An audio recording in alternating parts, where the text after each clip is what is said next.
এবং বিএনপি ক্ষমতা আসবেন ইনশাল্লাহ। এরপরে আমাদের কাজটা হবে কি, আমরা মানুষের সাথে ওয়াদা করেছি যে আমরা আইনের শাসন, গণতন্ত্র প্রতিষ্ঠা, ন্যায় বিচার, কর্মসংস্থান, মানুষের ন্যায্য অধিকার ফিরিয়ে দিয়া এই দেশকে স্বাধীন সার্বভৌম দেশ হিসাবে বিশ্বের ইতিহাসে অকল্পনীয় একটা গণতান্ত্রিক দেশ হিসাবে পরিচিত করা হবে। অতএব আপনারা যে যেখানে আছেন ঘরে ঘরে দুর্গ গড়ে তোলেন। বিশেষ করে আমি আর একটা অনুরোধ করব, আমরা অনেকেই আছি নিজেরা কিন্তু রাজনীতি করি, ঘরে দিয়ে খেয়াল রাখি না।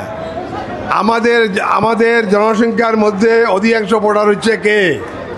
নারী। নারী ভোটারের সংখ্যা বেশি। আমাদেরকে অবশ্যই সেই নির্বাচনে আমাদের নারী সমাজকে উদ্বুদ্ধ করে তাদেরকে নিয়ে আমাদের কেন্দ্রে যাইতে হবে। জাতীয় কমিটির সদস্য জননেতা জনাব জালালউদ্দিন মজুমদার।